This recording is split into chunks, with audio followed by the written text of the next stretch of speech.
In studio guest this afternoon, Melissa Giller, Chief Marketing Officer at the Reagan Library, is here to talk about their latest exhibit, Egypt's Lost Cities, which just opened up earlier this month. Welcome to the Afternoon Drive program, Melissa. Thanks for having me. Of course. Melissa, let me begin by asking if any of these artifacts on display are in fact haunted or hexed.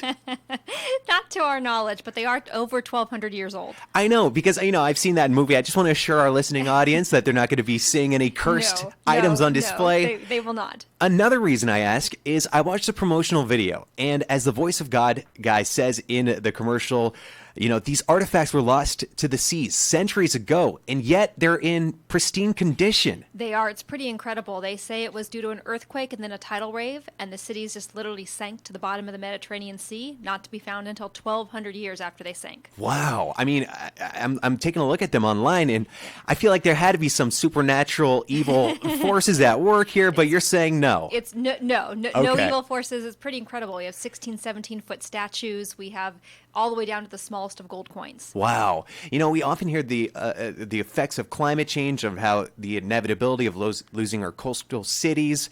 And this is basically the story of those cities from centuries ago. Yeah, that's right. And they were huge, bustling cities that were actually used as the customs duties port. So all the items traveling down the aisle through the boats had to go into these cities to pay their taxes before they could move on to their final destination. So huge cities lost to incredible climate or whatever it might have been. Yeah. Wow.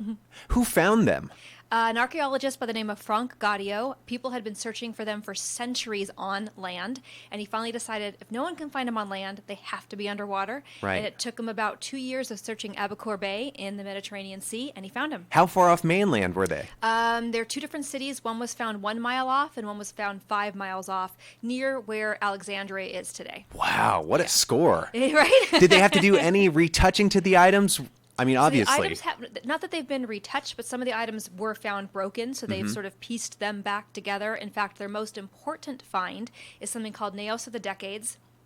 They believe it's the earliest creation in Egypt that talks about the creation of the world, all in hieroglyphics, found in multiple pieces and sort of pieced back together like a puzzle. Wow, that's incredible. Yeah. Do you work at the Reagan Library? I do. That's cool. It's fascinating. How many exhibits do you guys have a year? We bring in 2 per year. They last about 6 months. Cool. And we do it just as a way to bring the community back to the Reagan Library more times as they can in a year, because we keep changing out the exhibits for them to come see.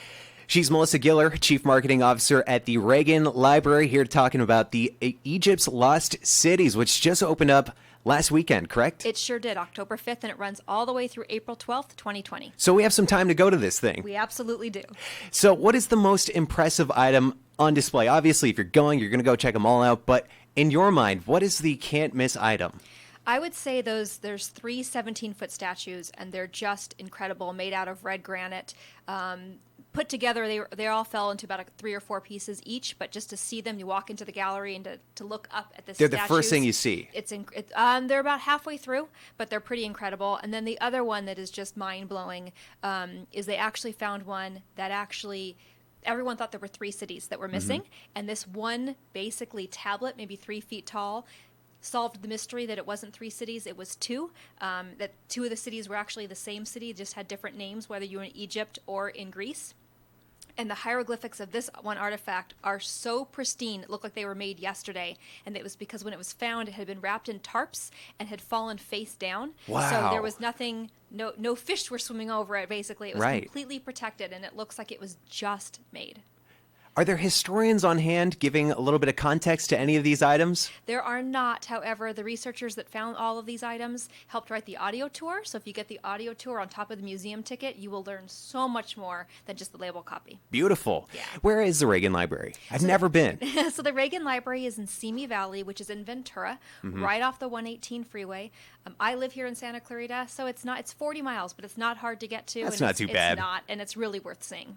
Awesome. So it is open until April of next year. How much does it cost to get in? So an adult is $29.95. It goes down from there for children and youth and seniors and things of that nature. You can get all the information right on our website at reaganlibrary.com. Experience Egypt's lost cities, original artifacts, not haunted, colossal statues, also not haunted, buried for centuries. now on display for a limited time at the Reagan Library. Grab your tickets, reserve your spot online. Do you have to reserve your spot online? You do not have to buy tickets in advance, but if you do, we do not charge an extra fee for doing so. Okay, awesome. Tickets and more info at reaganfoundation.org. That is reaganfoundation.org. You mentioned that you have 2 exhibits per year. Is this the second or this the first? We just closed an exhibition on Leonardo da Vinci, Oh. and so now this is the one for the second half of the year. And in fact, if you come see Egypt's Lost Cities between November 16th and January 5th, in addition to your ticket price, which gets you Egypt's Lost Cities, all of the Reagan Museum, we have an actual Air Force One airplane you get to walk through. But if you come between November and January, you also get to see our Christmas tree exhibition, all for the same price. Awesome. reaganfoundation.org for more info and for tickets. Again, experience Egypt's lost cities. They had thought there was 3 cities. But there's only 2. There's only 2. These items have been submerged underwater for how many years? Centuries? 1,200 years. 1,200 years. 1,200 Wow. We often hear the dangers of climate change, about how our coastal cities are going to be gone. These are those cities from 1,200 years ago. Check out all the artifacts. Get your tickets now. Go online, get some more info at reaganfoundation.org. Thank you, Melissa. Thanks for coming in. Me. We will see you at the Reagan Library, Egypt's Lost Cities. Again, reaganfoundation.org.